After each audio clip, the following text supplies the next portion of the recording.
When Olivia Wallace inherited her grandmother's crumbling Victorian home in rural Maine, she saw it as a chance to escape city life and finally finish her novel in peace. The house was old, but not ominous, until winter set in.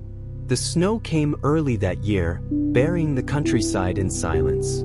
As the wind howled through the drafty windows and the nights grew longer, Olivia started noticing things. Small, almost unremarkable things. Her antique rocking chair would shift slightly by morning. The basement light would be on, though she hadn't gone down there in weeks. And her cat, usually affectionate, refused to enter the living room after sundown. Then came the scratching. At first, she assumed it was mice. But this was no random skittering. It was rhythmic, slow, deliberate, like fingers tapping wood. Always beneath the floorboards in the hallway outside her bedroom. Always at 3:12 a.m. Olivia began staying up to listen. Every night, same time, same place. Tap, tap, tap, tap, like a pattern. Morse code, maybe? She tried recording it, but the sound never came through clearly on tape. And when she finally pried up the floorboards where the sound was coming from, she found nothing but dust, old support beams, and a small iron ring embedded in the wood.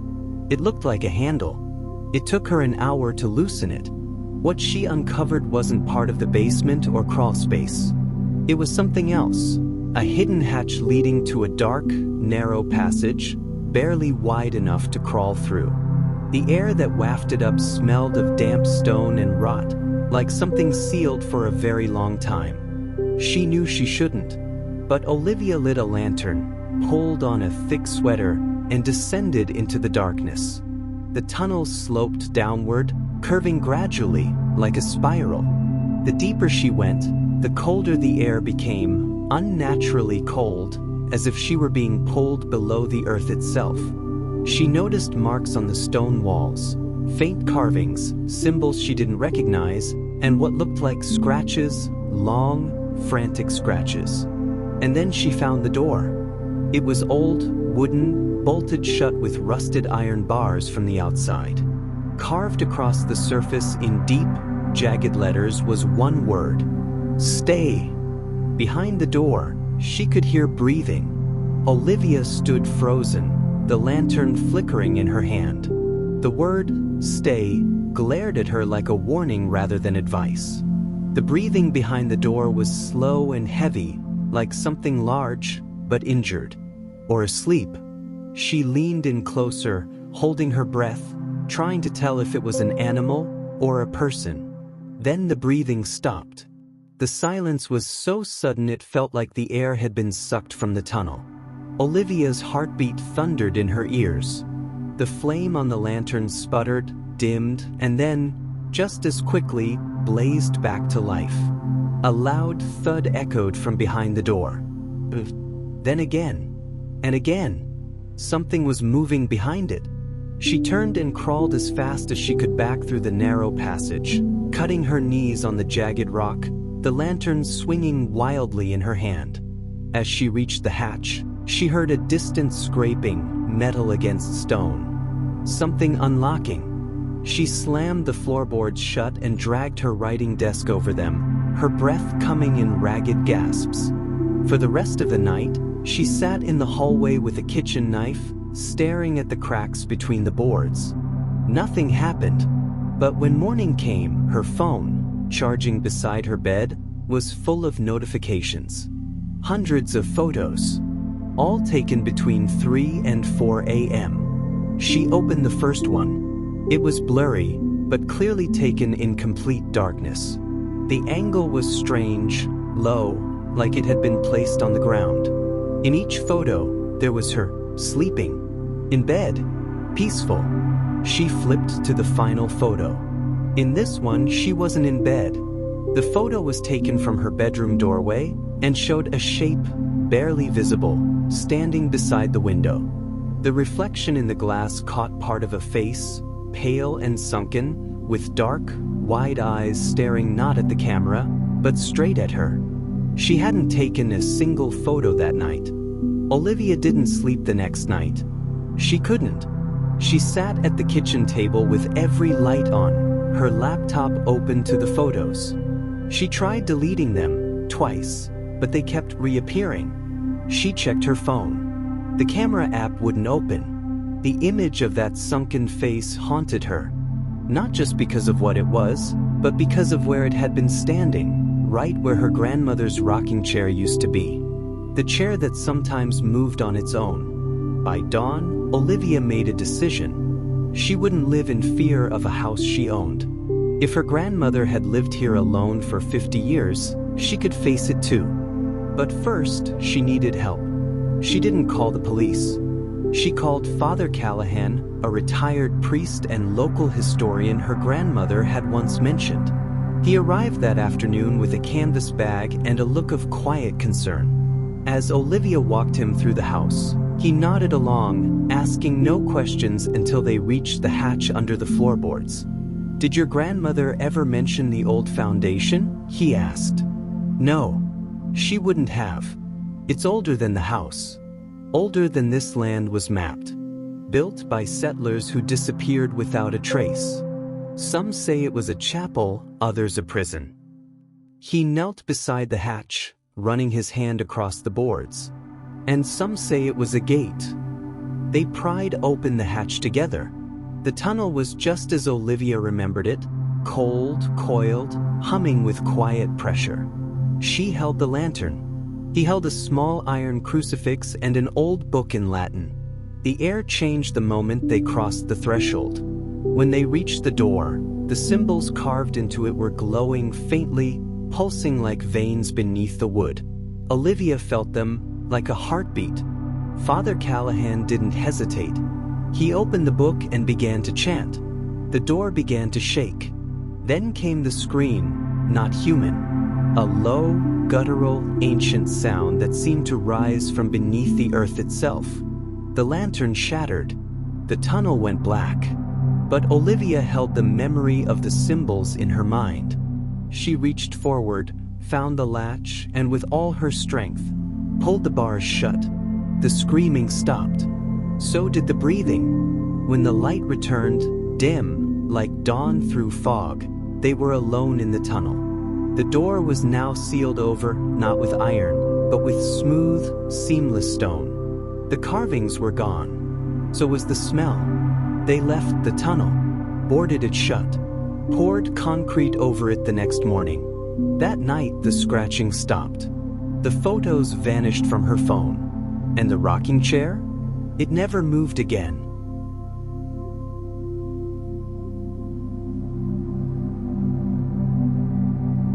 Dr. Ellis Morgan had worked the overnight shift at St. Augustine Hospital for nearly 12 years.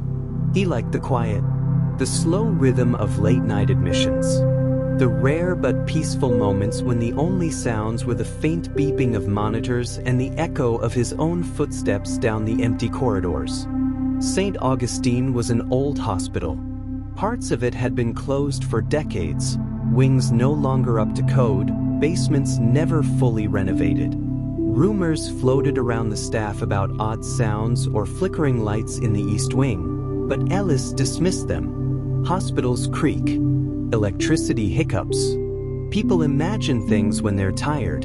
It was a rainy Tuesday in October when the last patient arrived. It was nearly 3 a.m. when the front desk buzzed him. "Dr. Morgan," the night receptionist said, her voice shaky. "You should come to the lobby." "Is it a walk-in?" "Sort of. But just come down." When he arrived, the waiting room was empty, except for a girl, maybe 12 or 13, sitting perfectly still in one of the chairs. Her long black hair was dripping wet, her hands folded neatly in her lap. Her eyes were fixed straight ahead. She wasn't crying, wasn't blinking. "Did she give her name?" he asked quietly. The receptionist shook her head. "She hasn't said a word." Ellis knelt down in front of her. "Hi there. I'm Dr. Morgan. Can you tell me your name?" "Nothing. Just that steady stare." "Are you hurt? Are your parents nearby?" Silence. But her eyes flicked, just barely, toward the double doors leading to the old East Wing, the part of the hospital that had been closed for years. He stood and turned back to the front desk. "Call social services," he said, "and security." When he turned back around, the girl was gone. There was no sound, no movement, just the wet imprint of her shoes on the tile, leading straight toward the East Wing doors. And one of those doors, previously locked, rusted shut for over a decade, was slightly open. He should have waited for security, should have followed protocol. But Ellis felt something, a strange gravity in his chest, pulling him forward. He passed through the doors, flashlight in hand, and stepped into the darkness of the East Wing. The air was cold, stale, dust thick on the floor. The only sounds were his own footsteps and the low rumble of the storm outside. He followed the footprints, small, bare, damp. They turned at room 239, a room that used to be part of the pediatric oncology unit. The door was ajar. Inside, the room was stripped bare. No bed, no monitors. Just an old metal chair in the corner. And on the far wall, where the paint had long since peeled away, was a single word, "Stay," written in something that looked too dark to be rust, and still a little wet. Then the light bulb above him flickered. Twice. Went out. He turned back to the hallway, and there she was. The girl. Closer this time. No longer soaked, just still. Ellis took a slow step back. His mouth was dry. "Do you need help?" he whispered. The girl smiled, just slightly, and then the girl smiled, just slightly, like she knew something he didn't. Before Ellis could speak again, a sharp click echoed through the hallway behind him. The door to room 239 had shut. Automatically, he hadn't touched it. His flashlight flickered, then steadied, but the girl was gone. His breath caught. He wasn't imagining this. He couldn't be. He turned and yanked open the room door behind him, stumbling into the dark. Empty. Just the chair. Just the words "stay" on the wall, still glistening like fresh ink. And now, something else. A drawing. Pale pencil lines scratched into the opposite wall. Crude. A little stick figure girl standing next to a taller stick figure. The child had no face. The taller figure had X's for eyes. He stepped closer. The stick figures weren't scratched into the paint. They were carved. That's when his pager buzzed, sharp, jarring. The message. Code blue, room 112. But that made no sense.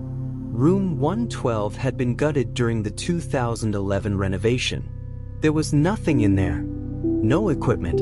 No beds. Not even electricity. Still he ran. The hallway felt colder the further he went, like the heat had been sucked from the walls. As he turned the corner toward room 112, he stopped dead. The door was open. Light was spilling out. But not fluorescent light. It was dim, like candlelight. And inside was the girl, sitting on a metal-framed hospital bed that absolutely should not have been there. Her hands were folded again. Her feet hung off the edge, barely touching the floor. Ellis stepped in, heart pounding. "Who are you?" She didn't answer, but the air in the room changed, pressurized, electric. Every hair on his arm stood on end.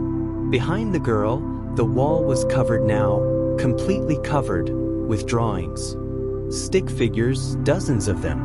Some lying down, some missing limbs. All with X's for eyes. His voice cracked. "What do you want?" The girl finally moved. She raised one pale arm and pointed behind him. She turned around. Dr. Ellis Morgan turned around. At first, there was nothing behind him, just the hallway outside room 112, bathed in shadows. Silent. But as he stepped forward, something shimmered in the light from the room behind him. A figure. Transparent. Faint. A woman in a nurse's uniform from decades ago. She looked exhausted. Hollow. her face etched with sorrow. She stood beside an old gurney, her hands pressed gently over the form of a small child. And then he saw it. The girl, lying still. The same face, the same long black hair, but not moving, not breathing. The nurse turned and met his eyes. For just a second, her mouth moved. 2 words, "Help her." Then she faded. The hallway fell quiet again. Ellis turned back into room 112. The girl on the bed still stared at him. Not angrily, not even sadly, just waiting. A thought crept into his mind, unshakable. She didn't come here to haunt anyone. She came here because she was left behind. He stepped forward, gently kneeling beside the bed. "I'm sorry," he whispered. "I don't know what happened to you, but you matter. You were someone. You still are." The girl blinked. Then, for the first time, she smiled fully, and began to fade. The light in the room dimmed until it vanished altogether, and when Alice looked again, the room was exactly how it should have been. Empty, but silent. The drawings were gone. The bed, the warmth. But something else had changed. He felt it.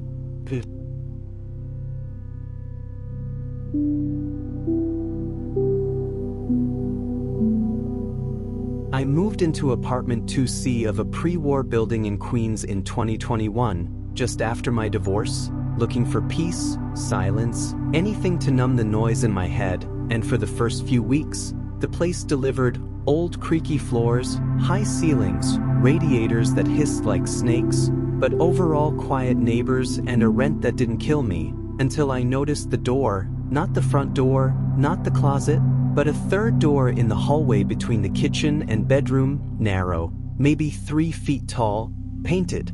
The same dull beige as the walls, so I hadn't even noticed it when I first moved in. I thought maybe it was an access panel for pipes or old crawlspace utilities, but it had a knob, a brass one, and a keyhole, and that bothered me, because why would a crawlspace need a lock from the outside? I tried opening it, but it didn't budge, so I ignored it, until I started hearing movement behind it at night, soft scratching, like someone gently tapping wood, and once, something like whispering, faint, muffled, not words exactly but rhythm, like speech you weren't meant to understand. I told myself it was rats, old pipes, the wind, but nothing in that building felt drafty, and the noise only ever came from behind that door. One night I pressed my ear against it, and what I heard made me go cold, not just the whispers, but breathing, slow, steady, like someone was just sitting there on the other side, waiting for me to speak first. I called the landlord the next day and asked about the door, and after a pause that was just a little too long, he said, "Just don't open it," like it was the most natural advice in the world. I asked if it connected to another unit, and he replied, "Not anymore," and then hung up. I didn't sleep well after that, and things escalated. The door was locked every night before I went to bed, but some mornings it would be slightly ajar, just enough to see darkness beyond it, deeper than it should have been, and once I swear I saw something inside pull back into the shadows when I turned on the light. I set up my phone to record overnight, propped it on a chair aimed directly at the door, and let it roll for 8 hours. But when I checked it the next morning, the video froze at exactly 3:12 a.m. The screen filled with static, and then nothing until morning. Later that week I came home from work and found something had been left in the hallway outside that small door. A child's shoelace, faded pink, tied in a bow, and I haven't seen any children in this building since I moved in. I considered moving out, breaking the lease, but every time I pack my bags, the power cuts out, and when it comes back on, the door is wide open, as if it's trying to show me something. I still haven't looked inside. Not fully, but last night I stood there longer than usual, and just before I turned away, I think I heard a voice whisper my name. I didn't sleep that night, not really, just laid in bed listening to the soft ticking of the radiator and wondering if I'd actually heard my name or just imagined it, but sometime around 4 a.m. I must have dozed off, because I woke up in the hallway, standing in front of the door with my hand on the knob, not remembering how I got there or when I stood up, and worse, the door was warm to the touch, warm like something alive was behind it.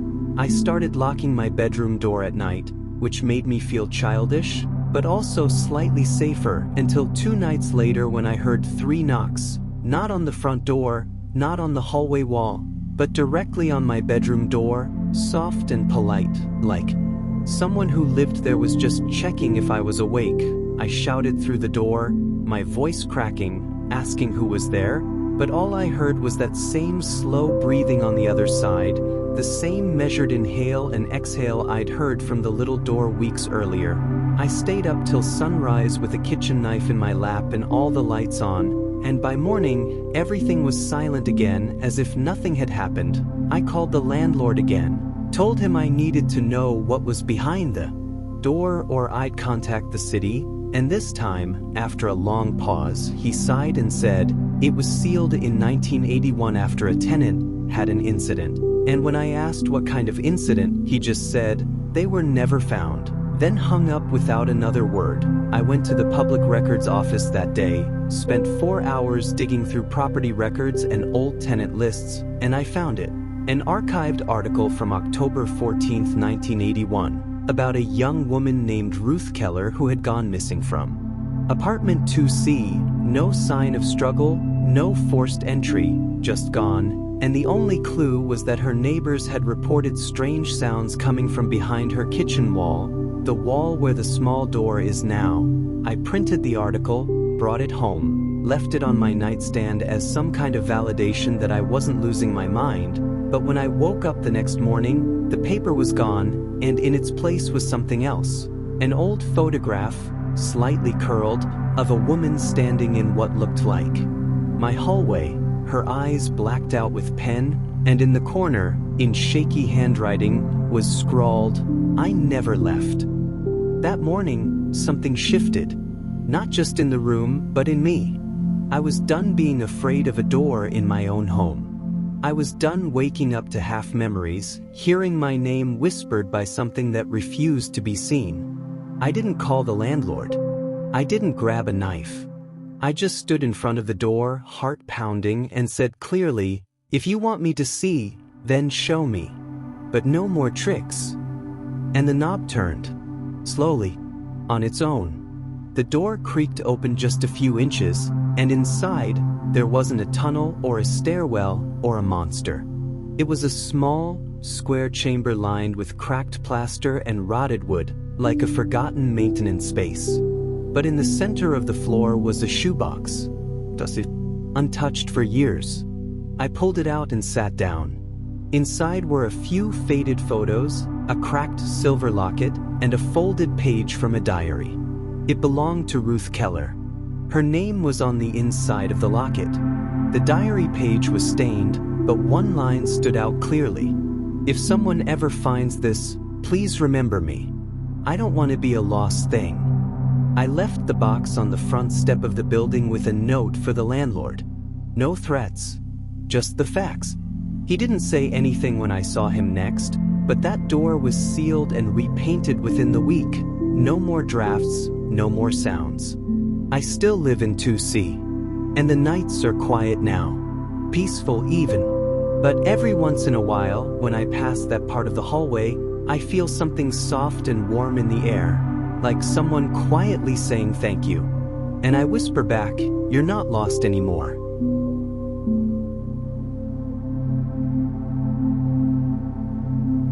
It started with the porch light across the street, the one that never used to be on, not once in the 6 months I lived on Wren Street, not even when the rest of the block was glowing on Halloween night or during the snowstorms when everyone left theirs on for delivery drivers.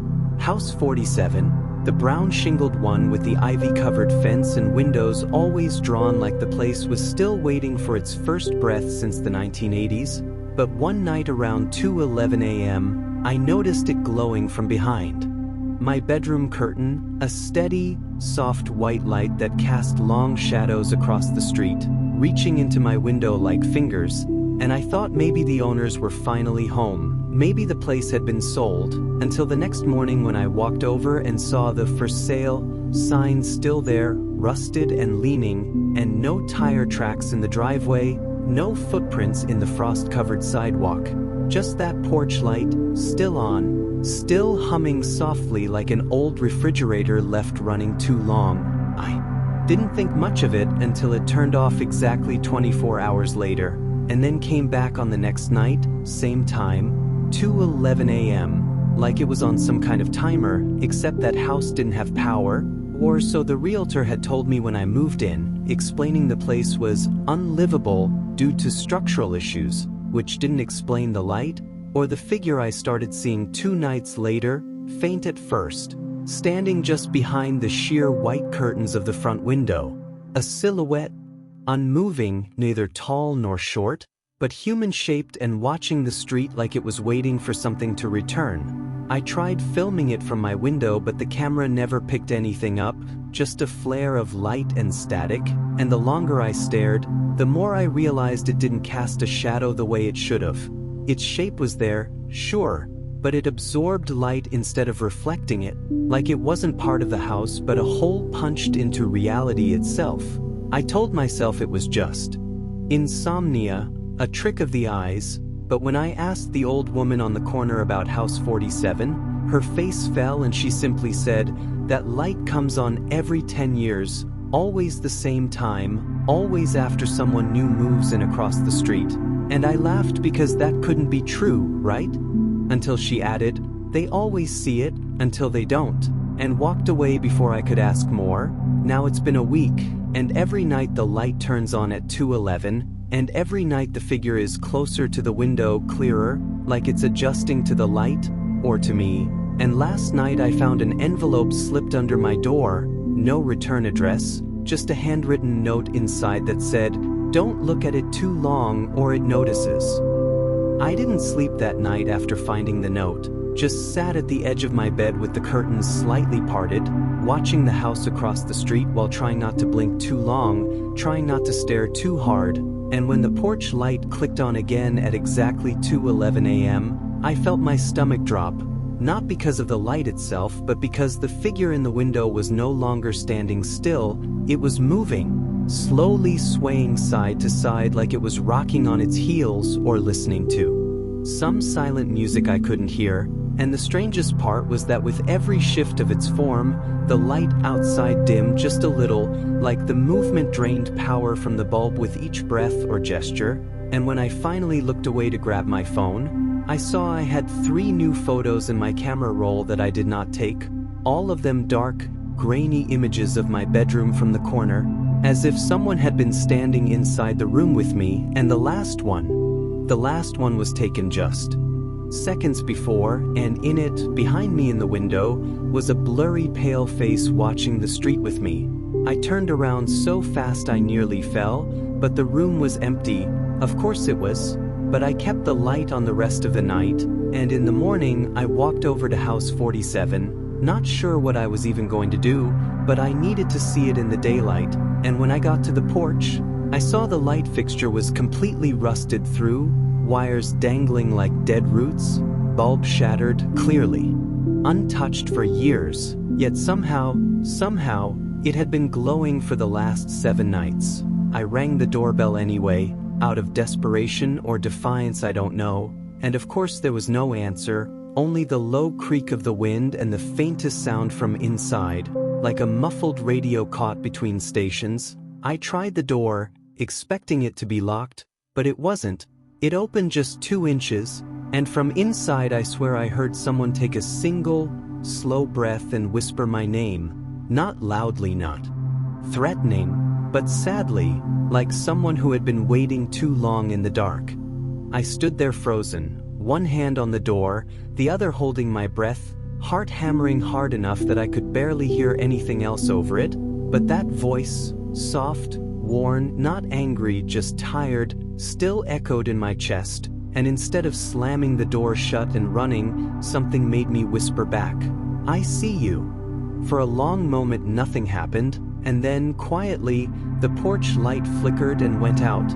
Not with a pop, not violently, just like a breath finally released after holding it too long. I stepped back, shut the door gently, and walked home in silence, not looking back until I was safely inside. And when I peeked through the window, House 47 was still and dark, as if nothing had ever happened, as if the whole thing had been imagined, except for the note that was still sitting on my desk and the photo still on my phone, and the knowledge I couldn't unknow. I called the realtor's office the next morning, asked about the property, and after some hesitation the woman on the line told me it had been pulled from the market in 1992 after a tenant named Elsie Rourke disappeared without a trace. Last seen standing on the porch in her nightgown, one hand resting on the light switch, talking to someone who wasn't there. Her body was never found, her case never solved, and over the years, neighbors reported seeing her light turn on, always after someone moved in across the street, like she was trying to be noticed but didn't know how, just stuck, waiting. I don't know why she chose me, why the light came on after I moved in, but maybe I looked long enough, maybe I listened hard enough, maybe she just needed someone to tell her she was real one more time. It's been over a year now, and the light on Wren Street has stayed off ever since. The house still empty, the windows still closed, but some nights, when the wind's just right, I think I can hear a quiet voice say thank you, not from inside my house, but far away, like it's finally moving on through the dark.